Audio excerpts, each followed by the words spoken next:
Começando lá de cima, gente, vamos todo mundo junto? 3, 2, 1. Creio em Deus Pai Todo-Poderoso, Criador do céu e da terra. Creio em Jesus Cristo, seu único Filho, nosso Senhor, o qual foi concebido pelo poder do Espírito Santo, nasceu da Virgem Maria, padeceu sob o poder de Pôncio Pilatos, foi crucificado, morto e sepultado, desceu ao mundo dos mortos, e ao terceiro dia ressuscitou, subiu ao céu e está assentado à direita de Deus Pai, de onde há de vir julgar os vivos e os mortos. Creio no Espírito Santo, na Santa Igreja de Cristo, na comunhão dos santos, na remissão dos pecados, na ressurreição do corpo, na vida eterna. Amém. Amém. Então a gente pegou hoje a parte que Gabriel deu até Pôncio Pilatos, explicando aquela questão histórica, e ele vai falar agora os detalhes da questão de Cristo. Ele foi o quê? Foi crucificado. E quem está gravando áudio?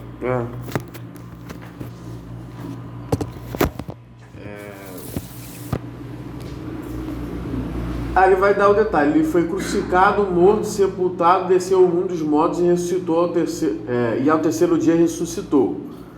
Tá? Aí depois vai vir a parte que é outra, subiu ao céu e está assentado à direita de Deus. Que aí é uma parte da doutrina da soteriologia que vai trabalhar mais em cristologia sobre a questão da ascensão de Cristo, quando ele sobe ao céu. Tá? Então o primeiro ponto que a gente vai ter aqui, que não adianta, vai ter que pegar um por um. Eles estão ligados em geral, mas individualmente eles precisam de explicação. Vamos lá. Primeiro ponto, ele foi crucificado. Ponto 1 que a gente precisa entender. O que se fala, o que esse credo está querendo explicar, por que ele cita o ponto que Jesus foi crucificado. Então a primeira coisa que a gente tem que ter sempre em recordação, o que era a crucificação. Para muita gente isso já é algo mais comum, já estudou, mas para muita gente não é. O que era a crucificação no período romano? A ideia de se pendurar pessoas e fazê-las sofrer vai vir já desde o século VII com os assírios, que é um povinho que vai aparecer. Quero escrever. Que vai aparecer na Bíblia. Eles chegam a aparecer no Antigo Testamento. Eles desenvolveram a técnica espantosamente sofisticada e tecnológica de não te matar te matando. Como assim? A sofisticação de uma tortura está não em você morrer, mas em você ficar vivo sofrendo. É assim que você pensa, principalmente em regime de guerra. A tortura é a arma mais antiga de você conseguir pegar informação e de oprimir povos. Isso é a coisa mais comum que existe. Principalmente em ambiente de guerra, torturar é uma coisa muito comum. Você quer pegar a informação de alguém, você vai fazer como isso? Você vai torturar esse infeliz até ele te dar a informação que você quer. Isso, infelizmente, é um regime da guerra entre povos desde que saiu do jardim. Mal saiu do jardim, um irmão já matou outro. Então, primeiro ponto, o que é a crucificação? Ela vai ser primeiro desenvolvida pelos assírios. Os assírios já haviam, desde o século VII, desenvolvido uma tecnologia chamada empalamento. O que é o empalamento? É quando uma estaca de madeira é colocada no ânus da pessoa, passando pela boca. Só que eles faziam isso de uma forma tão tecnológica e inovadora que o cara ficava naquele estado por 2, 3 dias, morrendo. O cara não morria, mas estava morrendo. Vocês entenderam? Isso é muito sofisticado. E isso, obviamente, também é uma técnica de medo. Porque você faz isso com uma pessoa, você bota medo em outras pessoas, em outros grupos que tentam se rebelar e tudo mais. Isso é uma forma de oprimir, uma forma de você impor respeito. Então essa foi uma das primeiras técnicas. Os romanos, essa técnica de empalamento vai se desenvolvendo. Pessoas ficavam expostas, empaladas, às vezes por dias mesmo, 1, 2, 3 dias. É comum o cara ficar mais de 2 dias empalado até morrer no sol. Né? Mas o cara não morria do empalamento, ele morria provavelmente da desidratação do sol e tudo mais. Então, aquilo ali era mais para impor medo. Não por querer matar, porque matar é fácil, enviar na adaga no peito da pessoa e pronto. Aquilo era para impor medo a outros povos. Aí vai vir com o passar dos séculos, essa antiguidade ali, perto da virada do milênio, né? Virada do milênio não, virada do ano Dominus, né? O antes e depois de Cristo. Os romanos, que são obviamente um pouco antes de Cristo, eles são do século I antes de Cristo, Roma, né, vai surgir. Eles têm a brilhante ideia de desenvolverem essa técnica. A técnica de se pendurar pessoas já era uma coisa comum. Empalamento, enforcamento, fazia qualquer coisa. Amarrava o cara, enfiava a adaga nele. Só que os romanos fizeram o seguinte: eles pegaram e conseguiram desenvolver mais ainda essa técnica. Os caras eram incríveis e eles conseguiram fazer com que a técnica de deixar pessoas penduradas se tornasse mais eficiente, mais dolorosa e mais amedrontadora. Porque é sempre uma ideia de botar medo. Você tem aquele filme Espartacus, que algumas pessoas já devem ter visto, que é a revolta de um gladiador que se revolta com os escravos romanos e eles lutam contra Roma para tentar fugir da opressão romana. Esse filme já passou na Record 1 milhão de vezes, eu acho. Eu acho que tem uma minissérie também sobre esse cara, Espartacus, esse gladiador que quer dar uma de revolucionário. Eles perdem a revolta. E numa das entradas de Roma, Roma crucifica 6.000 soldados. E vai embora, 6.000 pessoas, uma atrás da outra. Isso com a ideia de quê? De, obviamente, os caras já estavam ali, mas botar medo em outros povos que tentariam se rebelar. E até que funcionou durante alguns séculos. Os romanos conseguiram pegar essa técnica e transformaram na crucificação, que é quando o cara pega o sujeito e mete ele numa madeira cruzada. E essa cruz, ela pode ser de vários estilos. Ela pode ser assim, ela pode ser assim, ela pode ser assim, ou ela pode ser assim. É muito sofisticado. Tem que ter a opção. Então eles podiam ser dessa forma. De Cristo provavelmente foi essa daqui, que é chamada cruz latina. Por que a gente sabe que é essa daqui? Pela descrição e principalmente porque tinha uma placa em cima dele. Então provavelmente se tinha essa placa não poderia ser essa daqui, porque aqui não dá para ter. E Jesus não estava de cabeça para baixo e tudo indica que Jesus não pegou essa daqui. Mas essas eram as formas que se tinha de cruz. Para quem não lembra, Pedro foi crucificado provavelmente nessa daqui. Pela tradição católica ele foi crucificado nessa. Jesus nessa. Essa aqui era muito comum também. Isso era a forma de crucificação. O que eles faziam na crucificação em geral? Eles metiam cravos. Muitos acreditam que é na mão por causa de frio, mas não era na mão, tá? Provavelmente era no pulso, porque os caras eram sofisticados, estudaram biologia. Eles enfiavam aqui por causa desses ossos, esses ossinhos que tem aqui. Então quando o cara enfiava aqui, aquilo ali não sangrava tanto e conseguia segurar. Provavelmente não era na mão, porque a mão se botar rasga. Então provavelmente era aqui que eles enfiavam o cravo. O cravo ficava preso entre os ossos. Não tinha como rasgar, eles botavam aqui. E o braço do cara era amarrado. Então era colocado aqui. Isso que é interessante da ideia de crucificação. O cara pegava o sujeito, deixa eu botar aqui, a mão numa ponta, a outra, e o pé provavelmente, a gente tem a ideia do pé né, tendo um cravo na frente, entrando. A gente só tem um achado arqueológico sobre isso, e o que tá não é um cravo na frente, é um cravo na lateral. Então tipo assim, a pessoa tá aqui na cruz, de vez de o cravo entrar assim, o que a gente tem é que o cravo entrava assim, de lado, entrava pelo osso lateral. Não que assim não poderia. Você acha que esses caras não eram sofisticados para isso? É porque a gente tem assim só. É um osso que a gente achou, a arqueologia achou, com um prego virado assim, pro lado. A pergunta é, esse cara morria de dor, esse que é o problema? Não. Ele, em geral, sentava num banquinho. E esse sujeito, como ele levava 40 chibatadas menos uma, porque até a chibatada deles era inteligente. Eles não davam mais de 39, porque senão o cara podia morrer. O cara dava 39 chibatadas, porque já sabia que mais ou menos um adulto normal iria sobreviver a essas chibatadas. A carne do cara atrás estava aberta. Ficava aquele troço aberto, dilacerado. Ele sentava nisso aqui com o pé crucificado aqui e os dois pulsos presos. Então esse sujeito tinha que respirar. Só que para respirar ele tem que se apoiar, obviamente, na bunda dele, para dar um impulso. Então quando ele faz isso para dar um impulso, ele tem que dar um impulso com o pé, para levantar. Então ele sente a dor no pé e as costas dele, como está aberta, ficava roçando na madeira. Então o cara tinha uma escolha, ou ele morria asfixiado ou ele ficava lutando para respirar. E é natural, o ser humano tem por instinto lutar pela sobrevivência. Essa brincadeira passava-se 3, 4 dias o cara nisso. O cara desidratando, o cara com fome, mas ele lutando e ficava ali, subindo e descendo as costas do cara rasgadas, passando na madeira e o pé do cara com dores e câimbras enormes, porque ele tem que apoiar no pé para dar essa levantada. Então ele levanta, respira, depois ele senta de novo. As costas dele tá aqui, ele tá sentado, então ele tá apoiado, só que ele não respira. Aí o cara tem que dar apoio no pé de novo para levantar. O pé dói, ele respira. Só que as costas tá rasgando na madeira, senta de novo. Essa brincadeira 4 dias.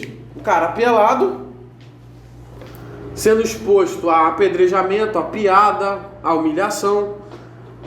Tanto que você tem a ideia de que Cristo, meio que uma lendinha, né? Que o pessoal, os soldados deram para Jesus uma esponja com vinagre. Todo mundo já ouviu isso, né?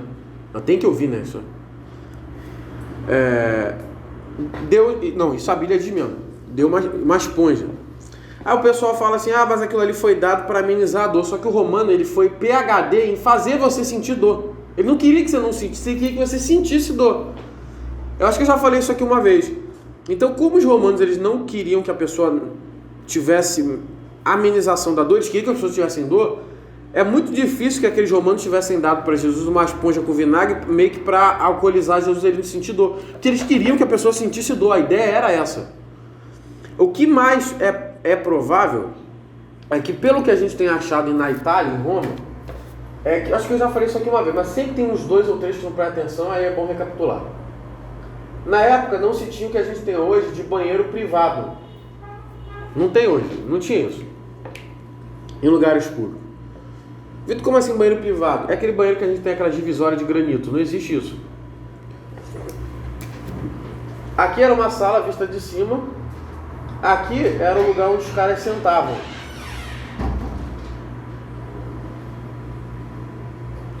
Aqui era o lugar onde os caras cagavam. E aqui saiu o esgoto, obviamente, que vai para não sei onde. Aqui passava, dentro desses banheiros públicos, passava um pequeno rio dentro desses banheiros públicos. Isso é sofisticado, romanos eram muito sofisticados em arquitetura urbana. Não é à toa que o Coliseu está até hoje em pé e o asfalto nas nossas ruas se dissolve. Eles eram muito avançados. O nosso derrete mesmo, nosso sai assim, você pega na mão. Uma onda, parece que mar. Eles eram muito desenvolvidos na questão de saneamento público, a verdade é essa. O saneamento deles era muito bom. Mas se demora, até hoje o deles não entope lá e o nosso entope. Então eles tinham esse riacho passando aqui dentro. Então o que era comum? O cara estava aqui se limpando do lado do outro. Isso que era legal, uma comunhão. Era uma comunhão. O cara estava aqui do lado do outro se limpando. Aí o que acontece? Eles não tinham papel higiênico, é óbvio. E ele não limpava com a mão também. Isso é óbvio também, que os romanos eram civilizados. Então o que eles faziam? Eles tinham pequenas esponjazinhas. Buchinha. Aquela bucha da casa da sua avó que arrancava a sua pele. Caraca. Isso podia vir de qualquer coisa, cara, de espiga de milho, podia. Essa esponja ela é vinda de qualquer tipo de semente seca. Você tem outros tipos de esponjas que não saem do milho. Esse cara pegava isso aqui com qualquer coisa, um tipo de tenaz. Ele se limpava com isso aqui e ele lavava nessa água corrente. Obviamente o cara não jogava isso aqui fora. Isso que a gente tem achado até hoje. É pouca coisa. É o que a gente tem. Não dá para reclamar. Então o cara pegava isso aqui e ele não jogava fora. A gente não tem hoje, que a gente tem essa coisa de produção em massa das coisas e jogar fora. As coisas na maioria das vezes eram reutilizadas. Não tinha como o cara comprar na Shop isso aqui. E o que ele fazia? Ele pegava e limpava isso aqui. Só que obviamente ele não tem como limpar isso na água e passar isso na bunda de novo. Porque o troço está contaminado. Eles são civilizados. Ele tinha que fazer o quê? Esterilizar isso aqui. Ele esterilizava isso dentro da onde? Do vinagre, que é o que mais a Roma tem, coisa com uva. Para quem não sabe, vinagre vem da uva. Então ele tinha que esterilizar. E para quem não sabe, vinagre é um ótimo esterilizador. Ele limpava e deixava isso aqui, esterilizando. É daqui que provavelmente vem a esponja da boca de Jesus. Fezes humanas. Aquilo ali foi mais uma forma de humilhar Jesus, que era o que os romanos faziam muito bem. Eles eram pós-graduados em humilhação pública. Então essa água aqui, provavelmente, esse vinagre que deram para Jesus, foi provavelmente Jesus com sede, normal, porque o cara ficava ali para desidratar. Eles foram tentar oferecer algo para Jesus e esfregaram aquilo na boca dele. Alguns vão dizer o quê? É tipo de coisa que o cara pega em artigos de internet. Que o vinagre foi... Eu já ouvi isso uma vez. Cara, bonito, deu vontade de chorar, mas é mentira. Eu vi um pastor falando assim, que Jesus disse na última ceia que ele não voltaria a beber do fruto da vide até que fosse no reino de Deus. A promessa dele, que ele não vai voltar a beber até que seja na bodas do Cordeiro. Típica desculpa de bêbado, né? Esse ano eu não bebo mais. Depois de bodas do Cordeiro vai encher a casa. Exatamente. Você sabe que a ideia de bodas do Cordeiro é uma festa, né? Sim, exatamente. Exatamente. Imagina ele cair na esquina da rua de ouro. Fica quieto, viu?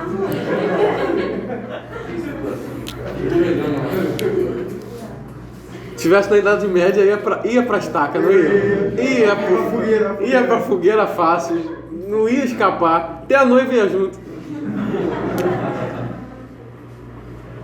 O que aconteceu? Esse fez até perder a noção, cara, do que eu tava falando. Aí ele falou o quê? Aí o que eu já ouvi? Cara, essa teoria é muito engraçada. Porque o cara prega o quê? Que Satanás escutou. Aí ele falou, eu tenho que fazer Jesus cair. Então por que ele deu o vinagre na boca de Jesus? Para fazer Jesus beber do fruto da vide, para que ele quebrasse a promessa dele. Cara, onde é que tiraram isso? Tem nada a ver, cara. Tem nada a ver. Aquilo ali foi uma humilhação pública e esse vinagre era o papel higiênico da época. Era isso, passaram bosta na boca de Jesus. É isso que fizeram. É uma humilhação, os romanos faziam isso. Rasgavam roupa, batiam na cabeça. Era uma coisa que era normal deles. E o cara passava ali 3, 4 dias naquilo ali. Sofrendo, até ele morrer de asfixia ou de desidratação. Isso foi a crucificação. Então o primeiro ponto que o credo vai apontar foi crucificado. Esse é o primeiro ponto. É mostrar o tipo de sofrimento que Cristo passou injustamente. Já foi falado de Pôncio Pilatos. Agora, qual é a pena dele? Ele foi crucificado.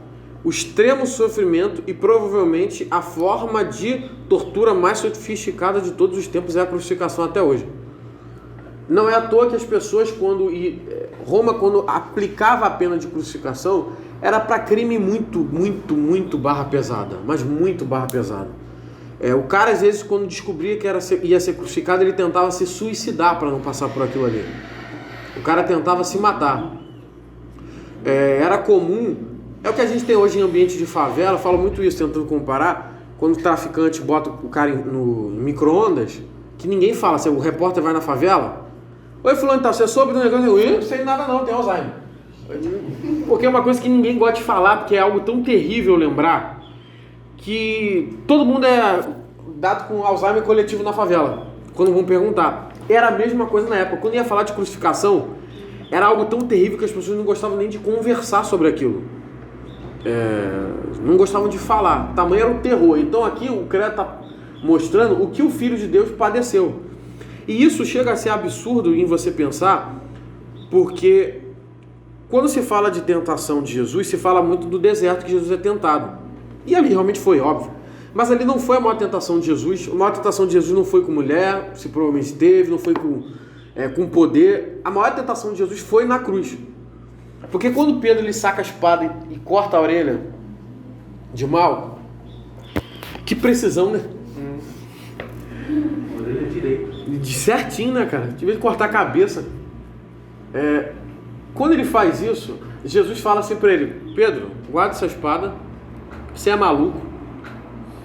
Se eu quisesse, eu mandava que Deus enviasse um exército aqui de anjos, eu acabava com essa sacanagem toda.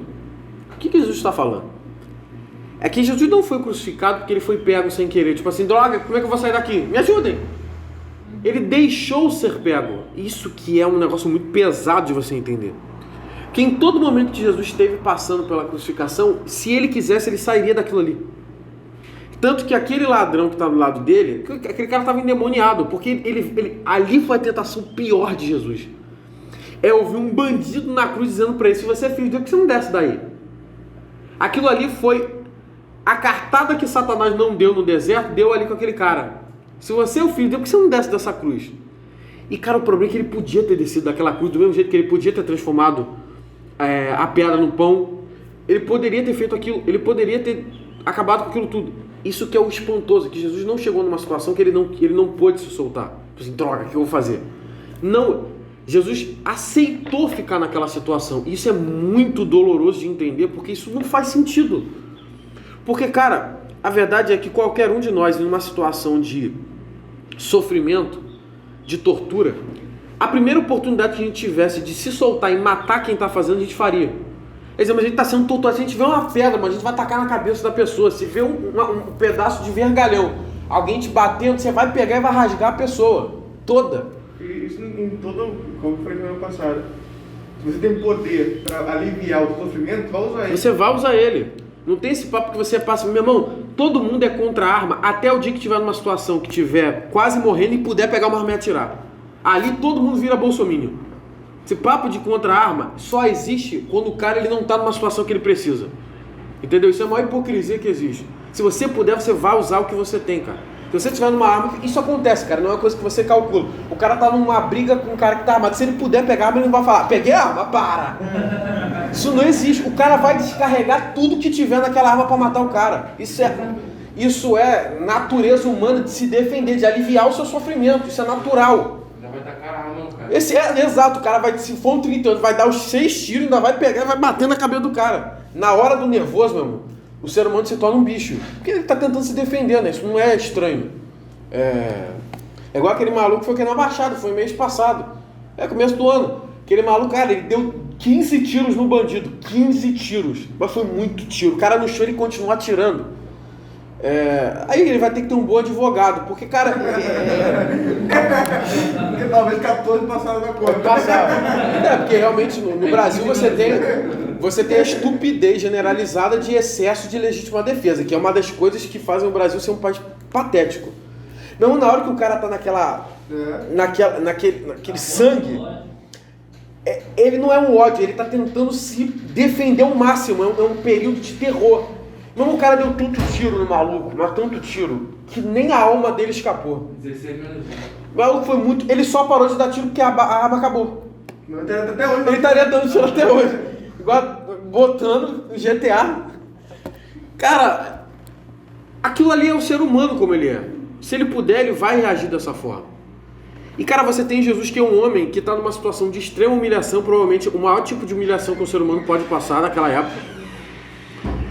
E ele deixa ser crucificado. E o pior, quando o João 1 vai dizer assim, ó, que por ele foram feitas todas as coisas. É muito complicado porque você está falando de um criador sofrendo pela mão da sua criatura. Cara, se você levar isso para um nível humano, você não aceita levar um tapa da sua filha. A vontade que tem a ver quando você leva um tapa é você jogar ela pela janela. De raiva que você tem, porque isso é uma ideia de extrema desrespeito a uma autoridade. Um pai normal, né? Porque hoje em dia esses pais são tudo meio maluco. Um pai normal, numa época que você tem autoridade em casa, um filho levantar a mão para uma mãe é quase uma UTI para o moleque. Porque é uma ideia de extrema extremamente se contrariando a uma autoridade. Essa que é a ideia. E ali você tem o quê? Você tem um Deus crucificado, sendo crucificado pela mão dos seres que ele criou. Isso é algo que na nossa cabeça nunca vai conseguir imaginar a própria criação matando o Criador. Isso que a nível de filosofia já não faz sentido nenhum. Até porque isso é tão espantoso que você já vai ter na teoria nos séculos I não se aceitando a ideia de Cristo crucificado. Exemplo, os romanos, os gregos já não aceitavam essa ideia da crucificação. Então cristãos helenizados já não gostavam de aceitar essa ideia. Tanto que a ideia de Jesus crucificado e morto vai ser passada por muitos, que agora é o nosso segundo ponto. Ele morreu de verdade, a morte na cruz era algo tão escroto, a verdade é essa, era tão desprezível e nojento, que muitos cristãos do século I e II não quiseram aceitar que Jesus morreu numa cruz. Aí você vai ter os muçulmanos, eles não aceitam que Jesus morreu numa cruz. Para eles, quem morreu na cruz foi Judas. Se eu não me engano, foi Judas. Você tem uma teoria do século I e II, dos gnósticos, que eles diziam que Jesus não morreu numa cruz. Tipo assim, é inaceitável. Quem poderia ter morrido na cruz foi aquele Cirineu, que ajudou Jesus a levar a cruz. Ele que morreu na cruz, houve uma substituição. Eles não conseguiam aceitar a ideia de Jesus morrendo numa cruz. Isso foi algo que, com o passar do tempo, foi virando ideias de teoria. Aí a pergunta, ele morreu, você tem a ideia, já no século II, de que Cristo não havia morrido, que ele havia tido um desmaio e depois acordou.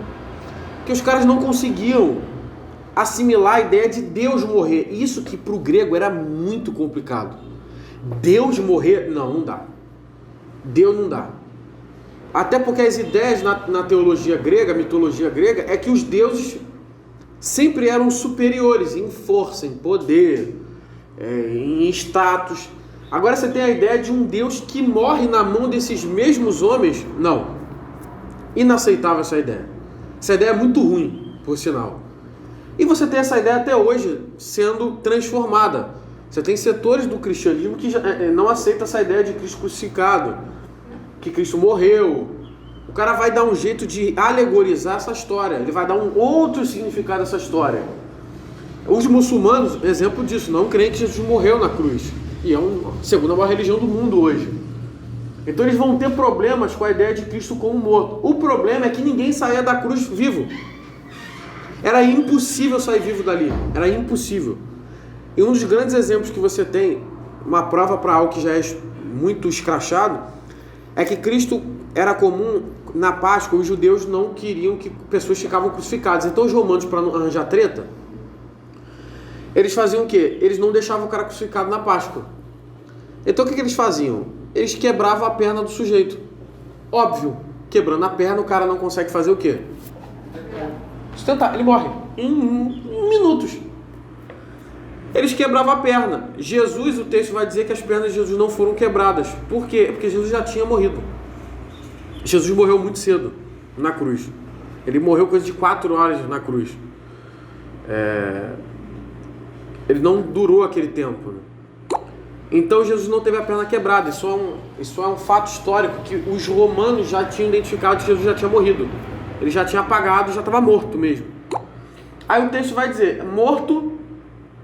Aí o mais importante, antes da gente entrar aqui, ressuscitou. Como? Aqui é o pior problema e aqui é a coisa mais combatida no liberalismo teológico.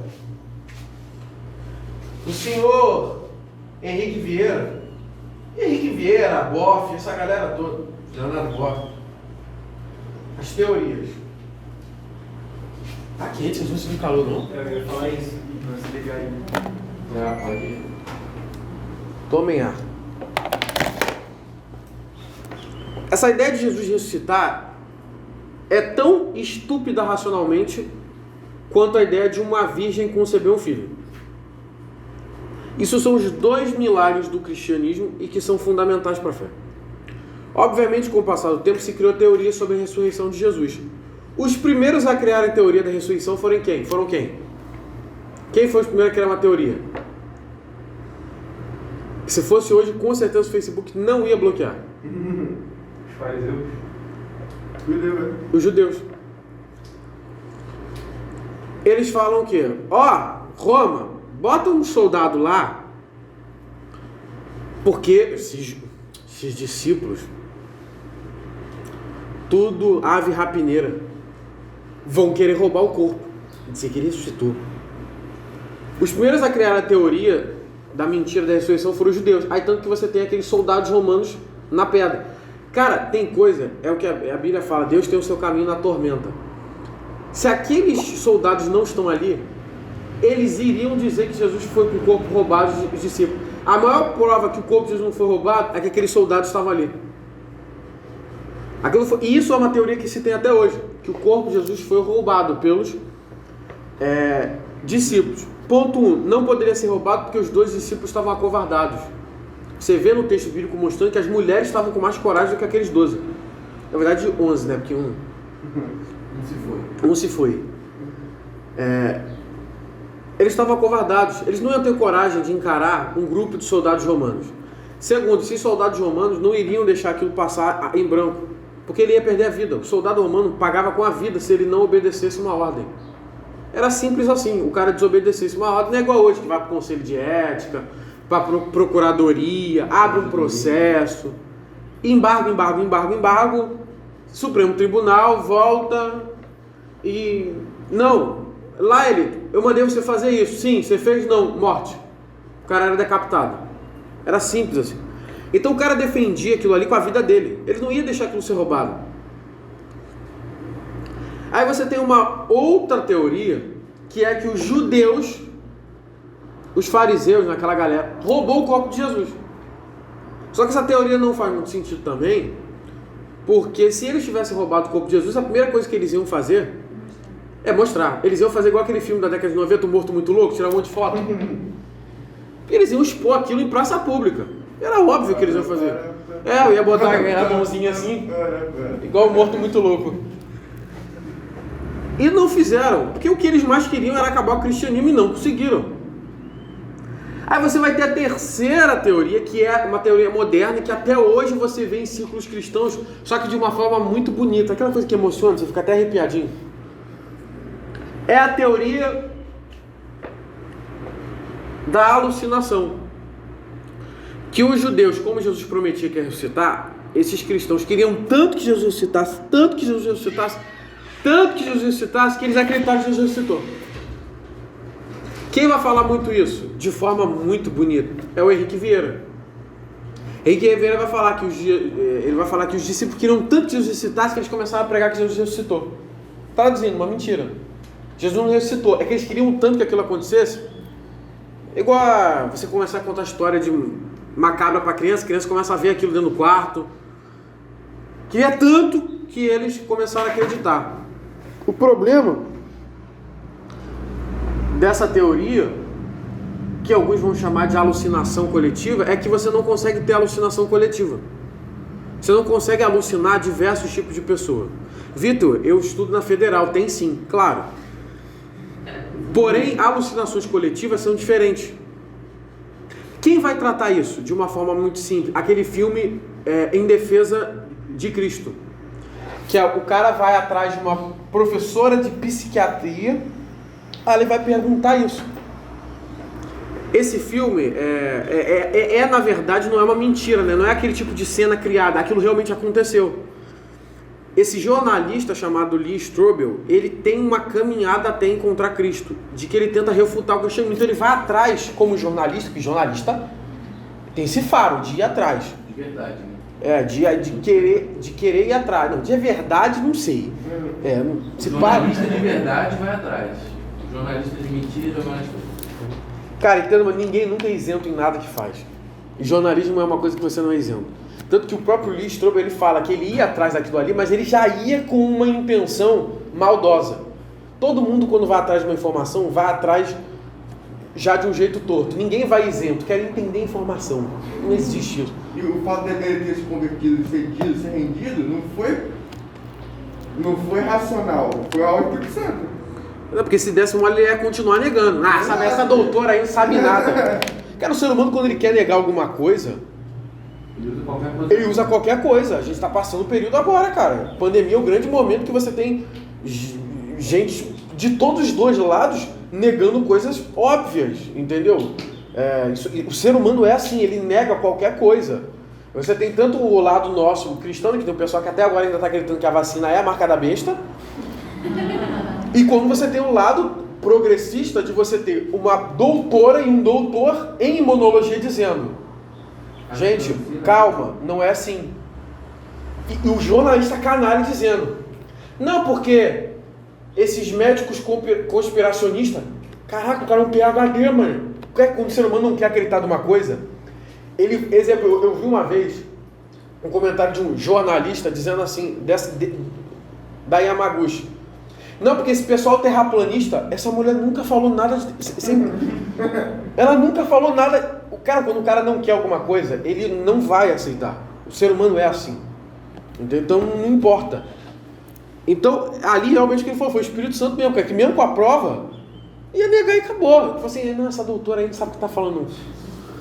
Aí no filme vai desenrolando a cena, aí ele chega e conversa com essa doutora. Ele falou assim, pô, ele conversando. Ele conta isso no livro dele. Mas quem tem preguiça do livro vê o filme.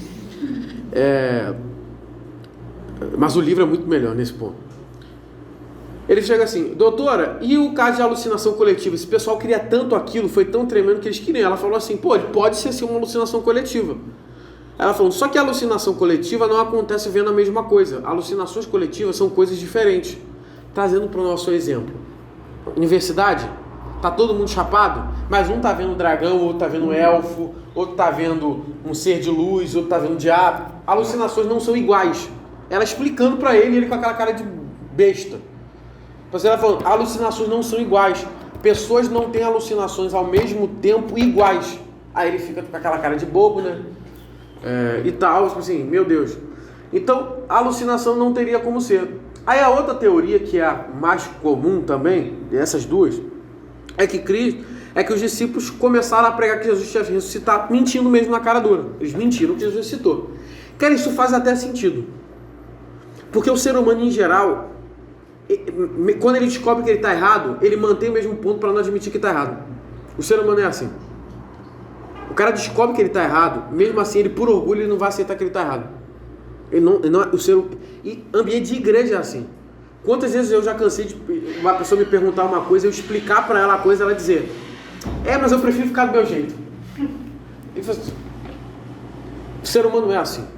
Mesmo às vezes, ele vendo que errou, tipo assim, os discípulos acreditavam que Jesus ressuscitou. Jesus morreu e o corpo dele está lá. Aí os discípulos: não, perdi 3 anos e meio nessa sacanagem. Não, ele ressuscitou sim. Isso faz sentido porque pessoas mentem para ter coisas. Isso é comum. O problema é que você mente para ganhar dinheiro. Você mente para se dar bem. Você não mente para morrer. Torturado, né? Você não mente para ser torturado. Ninguém suporta uma mentira sabendo que é mentira. Tipo assim, pô, Jesus, eu sei que ele não ressuscitou. Aí o cara levando 39 chibatadas. Cara, se ele sabe que aquilo é mentira, ele ia confessar: é mentira mesmo, deixa eu ver minha vida. O cara mente para ganhar dinheiro. O cara mente para ter poder. Ele vai mentir mesmo. É o que acontece no nosso meio. Tive uma visão. Garra. O cara mente mesmo. Eu tive uma visão e Deus deu a visão que isso aqui é meu. Isso é a coisa mais comum. Uma visão que beneficia muito ele. Muito estranho. Só que quando o cara diz que tem uma visão, pô, eu tive uma visão que eu vou morrer por Cristo. Rapaz, acredita nisso. Porque o cara não vai mentir por algo que é ruim para ele. Isso é natural, cara. É normal isso. Ninguém mente para se dar mal. Você não vai, exemplo, tendo uma carteira de motorista, o policial pedir, você vai mentir para ele dizer: não tenho. Não vai fazer. Você pode dizer o contrário para se beneficiar. Eu tenho, mas esqueci. Então, os discípulos no começo do cristianismo Pedro não tinha um trono como o Papa tem. Esses caras levavam na cabeça dia e noite. Era uma perseguição generalizada. Era sistematicamente sendo perseguidos. O cara que tinha função pública perdia o cargo público. O cara, para manter diante de espada, diante de açoite, diante de tortura, detalhe, cristãos foram crucificados também. O que fazia esse maluco continuar dizendo que Jesus ressuscitou? Igual o João, por exemplo, foi cozido, né? Jogou numa bacia de óleo e saiu vivo. O Yumin. João é top. Vocês ficam falando de... Você tá meio queimado aqui na sala. Não, realmente ele foi jogado numa bacia de óleo quente mesmo. Tentaram fritar ele. Ele saiu vivo, mano. Tava onde, João? Tava na sala. Assim a pessoa você sai... Mas tem que ser muito crente, muito humilde de Jesus. Porque se eu saio daquilo, mano, eu ia sair me achando, mano. Ele foi jogado mesmo, mas Deus livrou a vida dele, que tinha uma missão ainda, né, cara? O Apocalipse. O cara que diz que viu, né? Oi? Não é um discípulo de segunda... Minha, ele viu. Ele viu. O cara, vamos ser sinceros, cara. Você tá vendo uma bacia de óleo quente na sua frente. Borbulhando. Você joga batata, já dói? Dói pra caramba, cara. Acertei meu Deus com hambúrguer e nunca mais quis fazer. Quase virei vegano. Cara, você imagina teu corpo indo pra uma bacia de óleo quente. Cara, vamos ser sinceros. João não tinha certeza que Jesus ia salvar ele, não, cara. Ele não tinha certeza. Todo mundo antes dele já tinha morrido. Os 11 já tinham morrido, mas ele era o último. Vamos ser sinceros. Ele, quando olhou daquilo, pensou assim: Senhor, recebe meu corpo. os 10 já foram. É porque um já tinha ido mesmo. Os 10 já foram. Eu sou o último. Eu não vou ser o exclusivo. Eu vou me lascar também. Cara, ele não tinha esse papo que ele sabia, que não sabia nada mesmo. Eu imagino o João na banheira assim, e um soldado romano fazendo assim com a colher. Tentando marinar ele. Não, sem contar o sofrimento que ele deve ter sofrido depois que ele resistiu a isso, né? Sim. A pele dele. Mas a questão é que antes da tortura física, você tem uma tortura psicológica. Cara, você vê uma bacia borbulhando. Cara, você arrega. A palavra é essa. Uma mentira? Pô, então... Você na hora. Você viu a bacia borbulhando. Com verdade, o cara mente. Exato. Ainda sendo verdade, o cara pode ainda mentir pra ser uma mentira. Cara, se aquilo era uma mentira, na hora que ele via só o cheiro do óleo sóia, ele na hora fala: Jesus, o quê? Você tá preso porque você disse que Jesus era Senhor. Quem disse isso? Eu não. Você tá maluco? Igual aquele mesmo. Você tá maluco? Só eu que bebo? Só eu que tô bebendo? Hein? Vocês nunca viram um bêbado? Rapaz, o cara manteve o testemunho que Jesus é Senhor, Ele ressuscitou dos mortos, César não é Deus, César é o diabo e o nosso Deus é o verdadeiro. Rapaz, o cara crê muito naquilo. Ele viu aquele cara ressuscitado, meu irmão. Ele viu aquele maluco vivo. Ele viu Jesus brilhando na frente dele para o cara perder a vida por aquilo ali. Então a teoria de que eles mantiveram uma mentira, essa teoria ela faz muito sentido em Idade Média, que a igreja ganhava dinheiro por aquilo. Mas no começo da igreja, meu irmão, o cara não ganhava nada.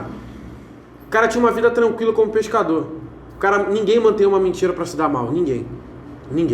Você mente para se dar bem, mas ninguém mente para se dar mal.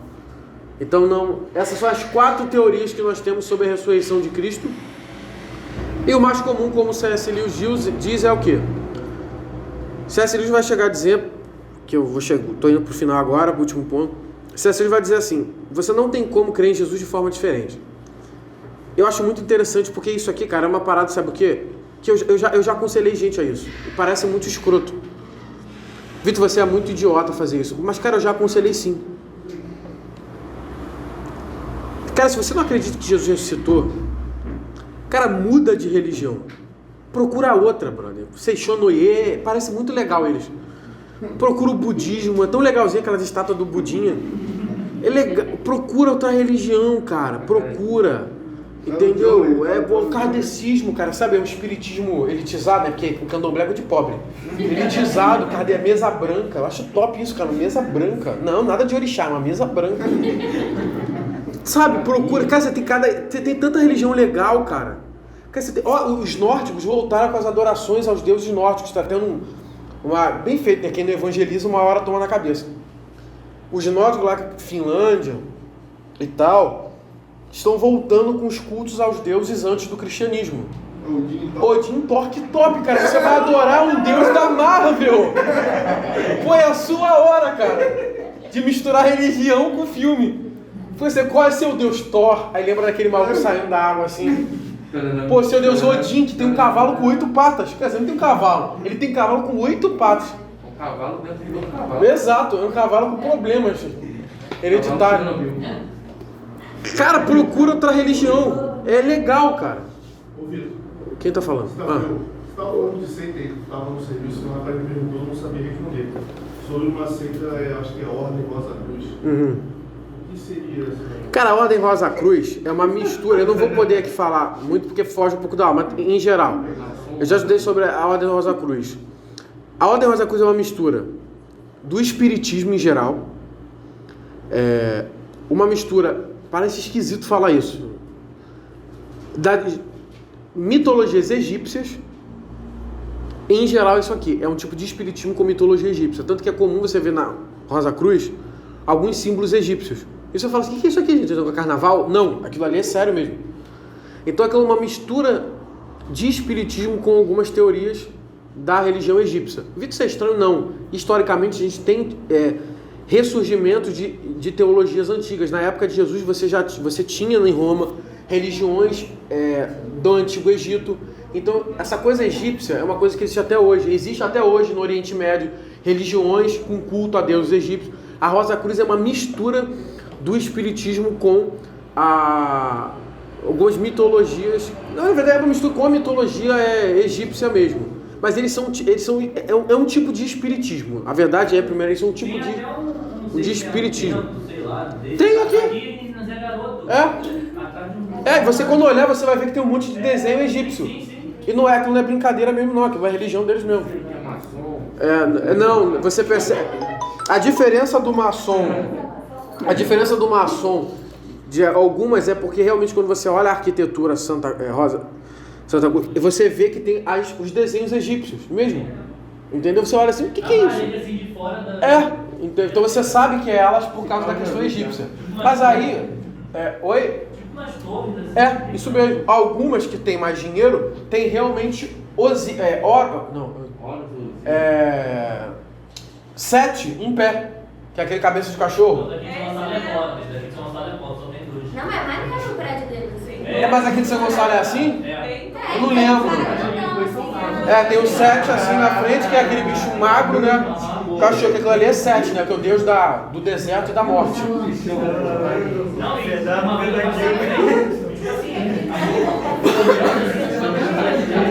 Dá um susto aquela cara de cachorro. É outra religião legal, cara, pô. Boa religião. Mas deu pra compreender rapidamente que eu não tenho como falar, tem uma mistura. Outra muito boa, outra religião legal, cara. Sua religião egípcia. Olha que top, cara. Seu deus é Horus, Osíris.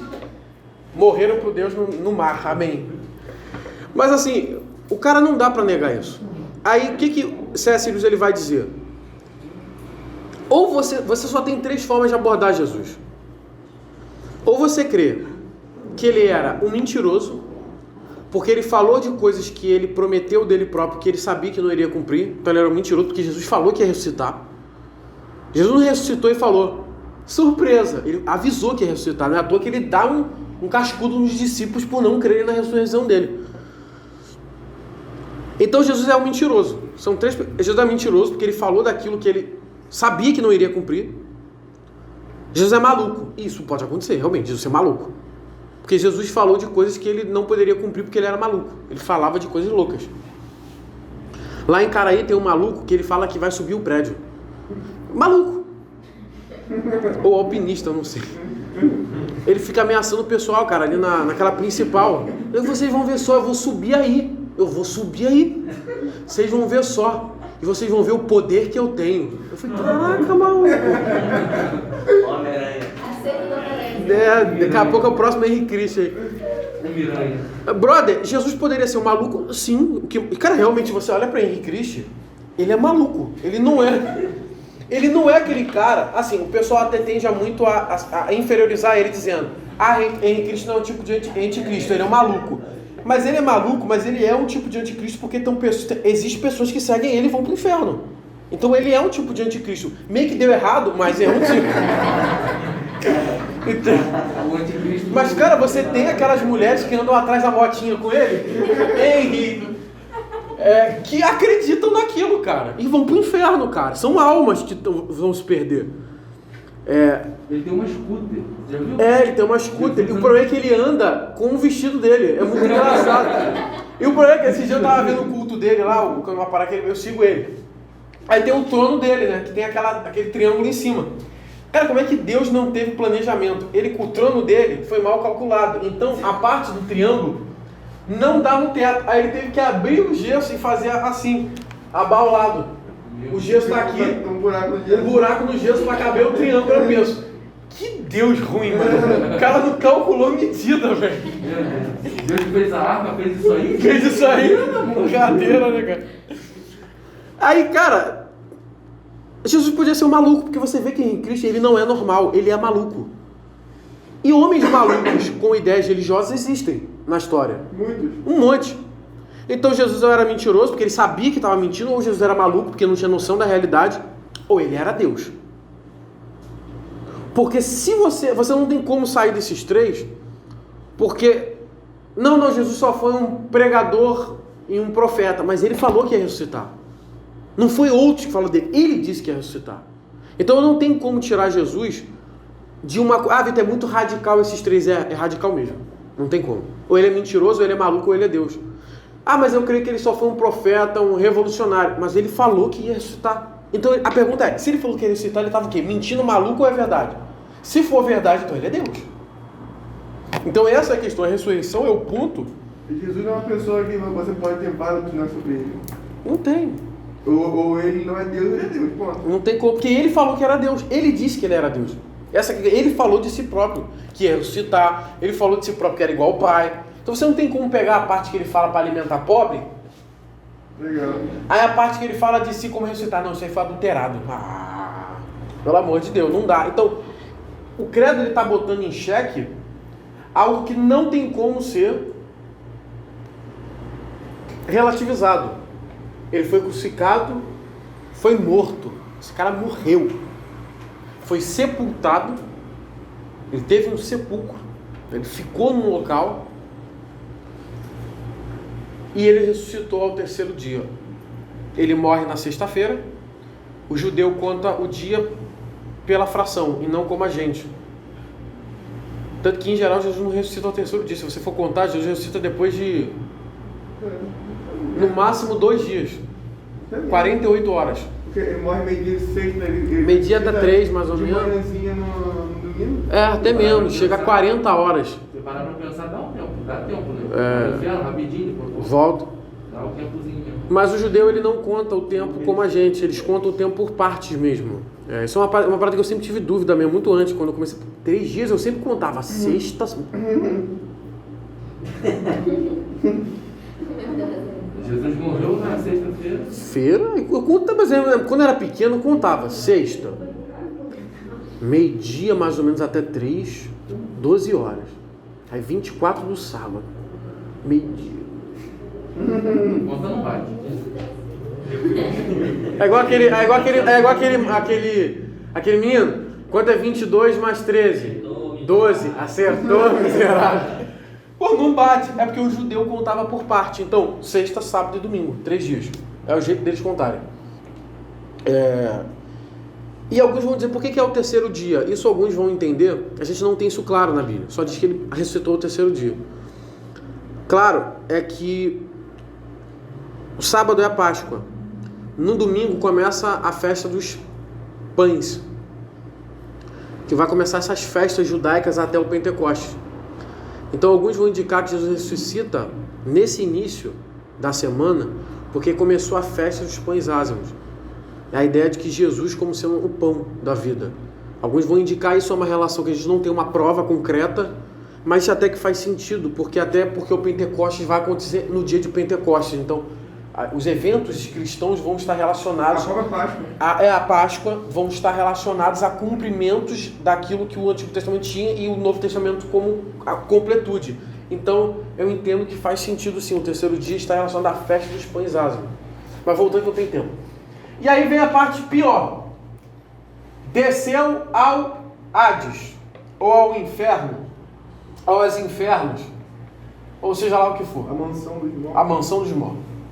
Aqui você tem uma teoria muito antiga, comum até no nosso meio, que Jesus, no período que ele esteve morto, ele desceu até o inferno. Eu preciso ser rápido. Abre aí, por favor, em 1 Pedro, que é o principal texto que fala isso, 1 Pedro 3,18.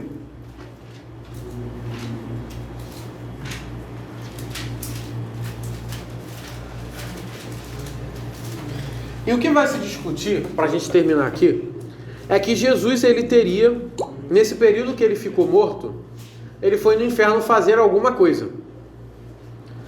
Aí você tem várias teorias. Jesus foi ao inferno para proclamar vitória sobre os que estavam lá.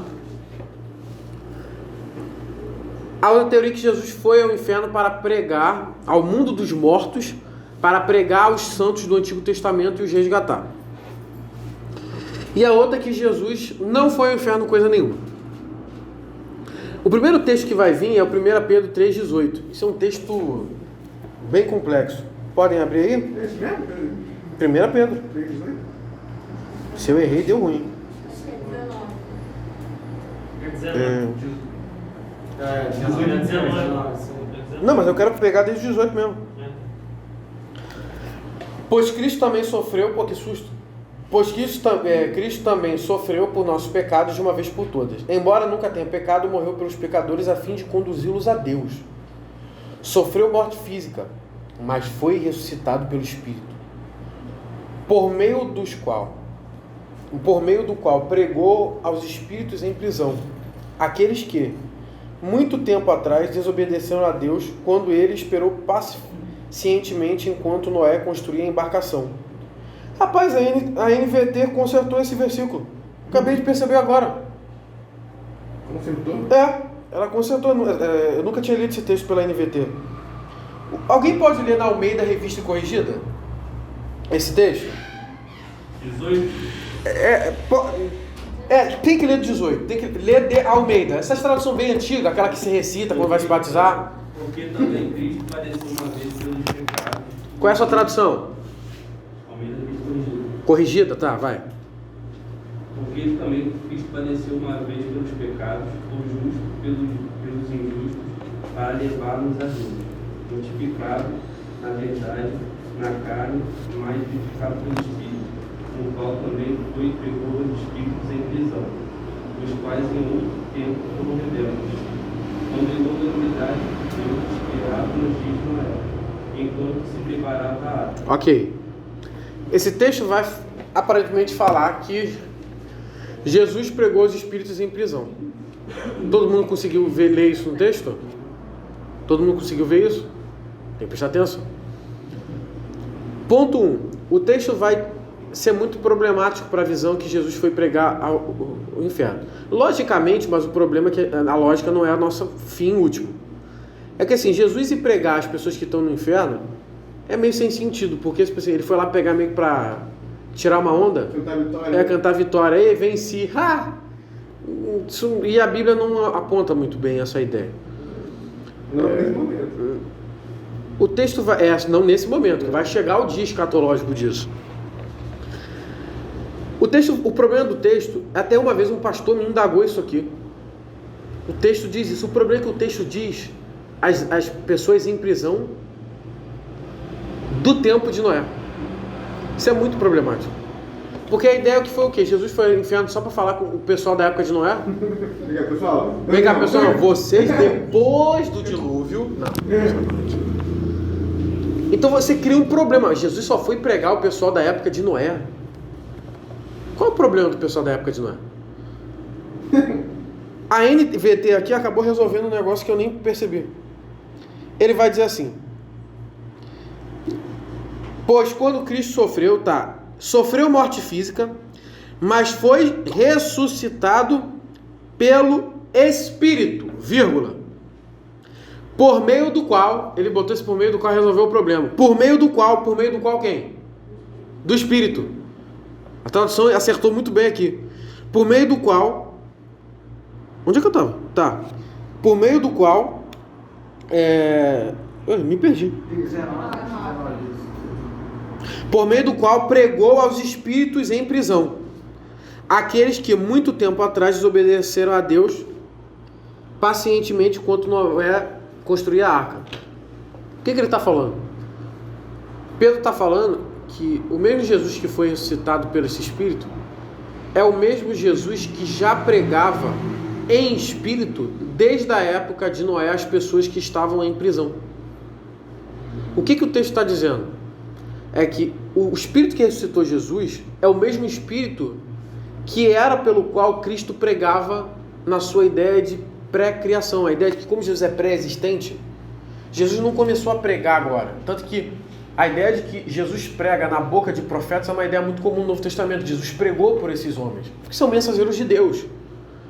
E a ideia de que, através de Noé, o Espírito de Deus já pregava aqueles homens que estavam em prisões.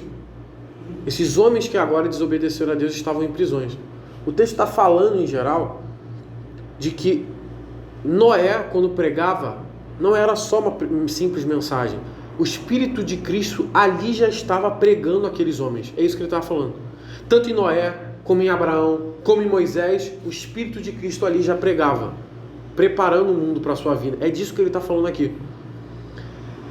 E o ideal, que a gente também tem que terminar, que a hora hoje é ceia, né? É que Cristo fala para aquele discípulo, né? Virou? Quando está na cruz assim, olha cara, hoje mesmo estarás comigo no paraíso. A ideia que se tem é que Cristo, depois dali, foi estar com o Pai.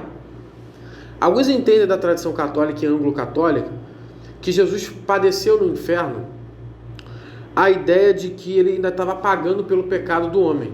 Só que isso é uma ideia que quebra a ideia que Cristo na cruz pagou o pecado do homem. Foi consumado ali. Acabou ali. O que muitos vão entender é que essa parte desceu ao mundo dos mortos. Autores como Heber Campos, Wayne Grudem, vão nos relatar que essa parte ela não existe no credo apostólico antes do ano 650. E quando ela foi adicionada ao credo, tudo indicava que a pessoa que colocou ela lá estava querendo dizer que Jesus desceu ao mundo dos mortos. Ele morreu. Estava intensificando que Jesus morreu. Porque a palavra Hades ela não significa só inferno. Hades significa gente onde está morto. E que Jesus teria a ideia de que Jesus não foi uma morte fingida. Jesus padeceu uma morte como de um ser humano. Ele morreu e pagou. Ele se juntou àqueles que estavam mortos. Ele morreu. Ele passou pelo juízo de Deus da morte. É essa a ideia que acabou posteriormente se tornando um outro adendo, mas tudo indica que essa palavra, quem a colocou, só colocou porque estava enfatizando a ideia de Cristo juntar à morte dos homens, que Jesus morreu mesmo. Nada do que Jesus passou foi aliviado por ele ser Deus. Essa que é a ideia. Então é daí que vem essa ideia que acabou se tornando meio pentecostal, essa ideia que Jesus foi morrer, que até você tem aquela música do Diante do Trono, né? Foi ao inferno e o diabo quis nos separar, pegou a chave, não sei o que lá. Essas cenas meio... O inferno em fé se alegrou. O inferno em festa se alegrou, mas ouviu o estrondo dos seus pés e se abalou. Essa música ela canta essa ideia de que Jesus na morte foi até o inferno, tomou a chave, deu um tapa na cara do diabo, você é moleque. Cadê o baiano? Baiano. Cadê o baiano? Pega a 12. Pega o cabo de vassoura. E realmente ela não tem muito amparo bíblico, porque você não tem nenhum texto dizendo isso. E porque realmente a ideia de que Cristo foi estar com o Pai, mas ele passou a morte. Até Franklin Ferreira vai dizer que a ideia ali de que ele desceu a Hades é que ele sofreu a punição total. E quando fala um outro autor que vai dizer isso, que é Matthew Henry, que é um comentarista presbiteriano do século XVIII, ele vai dizer que a ideia de Jesus morrer, a ideia é que ele pagou a pena do pecado que é a morte. Ele morreu, ele tomou essa pena. Mas quando ele ressuscita, é a ideia que... Ele vai dar uma ideia muito legal, ele vai dar a ideia assim, como um criminoso tem uma pena, ele tem 15 anos, quando ele é solto, o que significa isso? É que o Estado, a sociedade está dizendo o quê? Que o que você tinha que pagar, foi pago. Lembrando, ele está numa sociedade inglesa do século XVIII, tá? Esquece essa lógica no Brasil. Então ele pagou a pena. Então Henry vai dizer o quê? Jesus, quando ele morre e ressuscita, é a ideia de que ele pagou a pena do pecado. E essa pena foi saciada ao ponto que ele saiu dessa cadeia, que é a morte. Aí tanto que Paulo vai dizer, uma coisa fantástica sobre isso. Paulo vai dizer em Romanos 4, lá no final 24, ele vai dizer assim: porque a sua morte nos perdoa os pecados, mas na sua ressurreição ele nos transformou em justos. E isso é uma coisa interessante, por quê? Porque quando Jesus ele morre, ele paga os nossos pecados, ele apaga o pecado. Só que isso é meio que um papel em branco, ele pagou uma pena. Só que para entrar no céu não adianta você só não ter pecado, você precisa ser santo. Então ele vai dizer que na ressurreição de Cristo, ele nos justifica com ele. Porque quando ele sai da morte, ele consegue nos trazer, como ele sobreviveu àquilo ali, ele consegue nos atribuir aquilo que ele conquistou. Tanto que a Bíblia vai dizer o quê? Vocês, da mesma forma, devem morrer com Cristo e ressuscitar com ele. A ideia da conversão é uma ideia de ressurreição com Cristo. Então, assim, para a gente terminar aqui, pode se levantar. Terminando esse ponto, hoje o tempo tem que ser, porque hoje tem a ser, eu não posso brincar com o período lá. Eu gostei de uma frase que foi muito interessante. Essa ideia da morte e ressurreição de Jesus é uma ideia muito trágica, é uma tragédia. Mas é uma ideia de que se Cristo morreu e ele ressuscitou, e Paulo diz que a gente tem que morrer e ressuscitar com ele. Cara, eu sei que a minha vida, ela não é aquilo que deveria ser, mas a minha vida não pode mais ser a mesma que era antes. Eu tenho que ressuscitar com Cristo. Eu tenho que morrer com ele na sua cruz e ressuscitar na sua ressurreição. A ideia que nos passa aqui, e quando Jesus fala só da mesma forma que eu padeci, vocês vão passar por uma cruz, é que, cara, você tem um Senhor que passou por tudo isso, é muito frustrante a ponto humano, visão humana é muito frustrante. Porque se o Senhor passou isso, a gente vai passar, a gente vai ter que padecer, terminando. A gente vai padecer isso, a gente vai ter que morrer e ressuscitar com ele. E isso é uma mensagem que para nós, ela não pode perder esse simbolismo. Jesus morreu e ressuscitou, e a mensagem dele para nós é que a gente tem que morrer e ressuscitar com ele. A gente precisa ressuscitar com ele. A gente precisa encontrar com ele na cruz e encontrar com ele na beira daquele sepulcro. A nossa vida, como eu falei, não pode ser a ideal, mas a nossa vida tem que ser diferente de antes. A gente tem que morrer para alguma coisa. A gente tem que morrer para o mundo. Então a mensagem de Cristo, o credo vai abordar isso aqui não é à toa. É porque isso aqui é a vida do cristianismo. Você só tem uma ideia de que você tem que morrer para o mundo, que você tem que ser sepultado com Cristo e ressuscitar com ele, se você crê nisso. Se você não crê nisso, a vida cristã ela toma outras proporções. Mas o centro da vida cristã é que você tem que morrer como Cristo morreu e você tem que ressuscitar com ele. Para que você possa um dia subir ao céu e se assentar no trono. Aqui você vai ter o contraponto. Aquele que morreu, foi morto, sepultado, é o que semana que vem vai o quê? Ascender ao céu, está assentado à direita do Pai, e onde há de vir julgar. O discípulo de Jesus é convidado a passar por uma crucificação. O discípulo de Jesus é convidado a morrer, a ser sepultado, a ressuscitar. Porque também é prometido a esse discípulo subir ao céu um dia com ele, assentar-se à direita de Deus e um dia julgar o mundo. A Bíblia diz que os crentes irão julgar um dia esse mundo. Isso para mim é muito bom, porque a gente vai julgar esse sistema. A gente vai julgar todos esses políticos, cara. A gente vai virar de oprimido para opressor. Opressor, exatamente. Um dia vai virar. Um dia a gente vai julgar todos esses políticos, cara, isso vai ser muito bom. Esses caras que acham que mandam no mundo, donos de redes sociais, esses reis, esses imperadores mesmo, tiranos, um dia todos eles serão julgados. Mas para que um dia a gente chegue a isso, a gente tem que morrer e ressuscitar com ele aqui. Ninguém que não morrer e ressuscitar com ele aqui, vai se assentar com ele lá no trono. Essa é a mensagem do Evangelho. Que Deus abençoe vocês, Senhor Deus meu Pai, graças te damos por mais um domingo, e que esse conhecimento aqui não seja um conhecimento vazio, Senhor, mas é o que nós cremos porque nós vivemos isso. Nos ajuda a morrer para que ressuscitemos contigo e um dia possamos subir ao céu. Nos ajuda, Senhor, a ressuscitar numa novidade de vida.